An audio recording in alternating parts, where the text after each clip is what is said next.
In my years of selling, I've always discovered that customers are always interested in themselves and not in you. This forms the basis of which they want to transact or do business with you. So in this video, I'm going to be showing you 7 reasons why customers don't buy from you. Have you ever asked yourself, why did a customer not buy from you each time you lose a sale? Or have you ever tried to get feedback from the customer as to why they are not going ahead to buy from you? In my years of selling, I always ask my customers, why have you not gone ahead to buy from me? This helps me to readjust my sales process or better reevaluate my process so as to better prepare for another customer with a similar experience or the same customer whenever they come to me another time. There are several reasons why a customer can say no to buying from you. One of the reasons is if you're offering them the wrong product. If you offer a customer a wrong product, then it shows to them that you've clearly not understood their need. For example, if a customer has a need for a laptop because he wants a small item that is easy to be moved around, and you go ahead to offer the customer a desktop computer, the customer would say no. Reason because that is not what their real need is, and the customer feels like you don't understand what they need. The second reason is offering the right product to the wrong customer. When you're speaking to the wrong customer about your product, then the customer would not buy from you. Offering the right product to the wrong customer is equal to no sale. When you're speaking to a customer who does not fall within your ideal customer profile, then they will not buy from you. There are several times that I call up a company or a customer and I introduce myself, telling them about our product or service, and the customer will tell me that they do not fall within our target profile. And if it's a company where I can ask for the right person to be spoken to, I ask the customer, and sometimes they are able to direct me to the right channel or to the right people who need my product or my service. The third reason is lack of funds. Payment for goods and services rendered to a customer is at the end of every sales process. So what this means is that at the end of your sales process, what you want to get out is that your customer is able to pay for your product. So when customers don't have funds to pay for your product, they do not go ahead to buy from you. Several customers depend on several sources for funding their project or to buy from you. For example, some customers might depend on banks or donor agencies or governments or from their salaries to make a purchasing decision. If these sources of funding don't come through, it ends up affecting their ability to go ahead to buy. Sometimes, genuinely, the customers don't have the funding, or sometimes they have other priorities that they want to put money into. So in my years of experience, one of the things I've always done is to ask the customer, are you going to be paying for this personally, or are you looking for other places to source funds for this goods or this product that I'm preferring to you? The fourth reason why the customers don't buy from you is lack of trust. If a customer does not trust you or trust the product you're trying to sell to them, they wouldn't buy from you. One of the things you can do in this case is to show them other customers that have good testimonials about the product or service that you're trying to sell to them. This helps the customer to diffuse the trust issues that they have in you or in the product you're trying to sell to them. The other thing you can do is to follow up consistently with the customer. It's been proven that every sales that occur, there must be at least 5 touch points between you and the customer.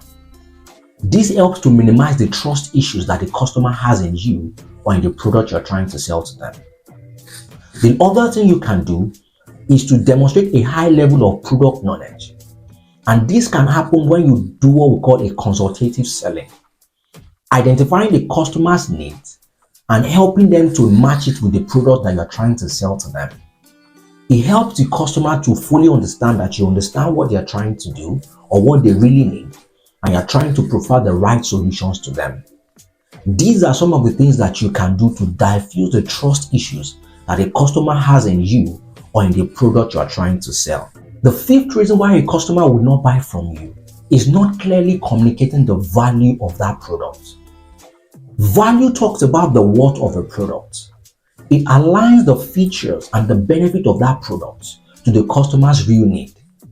If you do not communicate the real value of a product to a customer, it can affect their purchasing decision. So what you want to do is to find out the real need of a customer and align the product value to that need. So for example, if a customer's real need is a product that can last long, in talking to that customer, one of the things you need to put into consideration is to talk about the ability of that product to be durable, or ability of that product to last them long or to last long. This is because that is the real need of the customer, and that's what they will be looking out for. I remember each time I talk to my customers about the products that I'm selling, and I mention to them that this product is from Germany, immediately I see their reaction. And one of the things I observe is that they are comfortable about that product because they feel that that product will last long.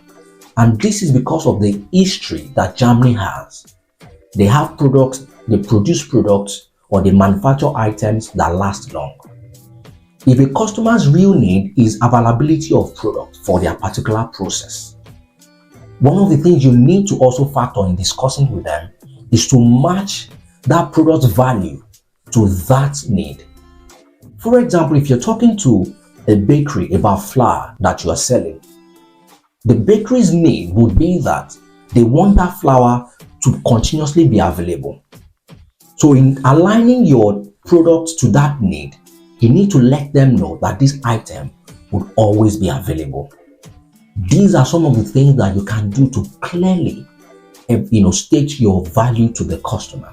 The sixth reason why customers don't buy from you could be because there is no urgency for that item that you're trying to sell to them. If a customer does not have the urgent need for that item, they might not buy from you.